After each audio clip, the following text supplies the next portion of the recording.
Imagine waking up tomorrow to total gridlock. Traffic halts, new cars stop rolling off assembly lines, banks cannot process withdrawals, and defense systems go dark. This collapse has nothing to do with a hostile cyber attack or a downed power grid. It happens entirely because one tiny, extremely fragile component suddenly vanished from the supply chain. We are talking about the semiconductor chip. These microchips are the physical brains inside every piece of technology you use, from basic smartphones to complex artificial intelligence models. Because modern society cannot function without these specific components, the country that controls their manufacturing supply holds absolute leverage over the global economy. We tend to experience modern technology as an invisible, floating cloud. We download software instantly, stream data seamlessly, and operate under the illusion that our digital world is infinite and boundless. But every single line of code requires physical hardware to run.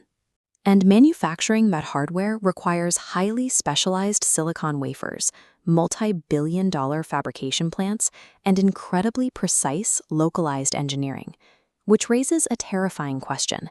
If our entire digital world rests on physical pieces of silicon, who exactly controls the land where they are made? The reality is that our seemingly infinite, resilient cloud is entirely tethered to one of the most fragile geographic supply chains in human history. A staggering majority of the most advanced semiconductor chips on Earth are manufactured on a single island, Taiwan. Thousands of massive corporations, Apple, Microsoft, Tesla, funneled their supply demands down into a highly concentrated bottleneck controlled by Taiwanese factories. If production at this node stops for even a week, the lower half of that hourglass dries up immediately. In the 20th century, superpowers maneuvered for control over oil fields. Today, the prize is the precision engineering of this single island. Taiwan anchors the global economy, creating the most dangerously concentrated supply chain ever built. We actually know exactly what a collapse of this system looks like. The COVID-19 pandemic served as a devastating accidental dry run for this exact vulnerability. Minor disruptions in the flow of semiconductors instantly paralyzed heavy industry. Massive automated automotive plants sat idle, unable to finish assembling vehicles simply because they lacked a $5 silicon brain. This chart shows exactly how severe those shockwaves were.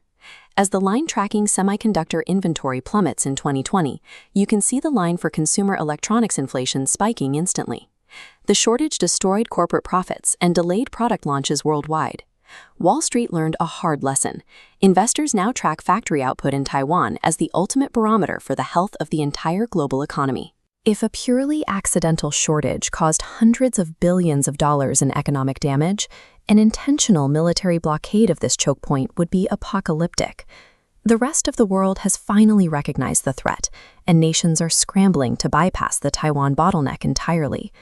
The United States, China, and Japan, and the European Union are now pouring hundreds of billions of dollars into aggressively subsidizing their own domestic chip factories. They call this strategy supply chain diversification. By spreading fabrication plants across North America and Europe, governments build redundancy into a fragile system. This massive capital injection buys resilience, stripping away the leverage held by a single geographic region. Building domestic chip manufacturing has ceased to be a standard economic policy. It is now the baseline requirement for maintaining national security. The stakes are compounding. Securing a reliable pipeline of advanced silicon is the strict, unavoidable prerequisite for powering the incoming wave of artificial intelligence. The nations that master this manufacturing process will dictate the boundaries of space exploration, command future military hardware, and control the pace of technological innovation.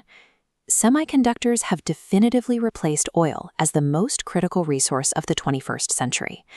So the next time you pick up your phone, look past the glass and the software. Remember the tiny, manufactured brain sitting inside it.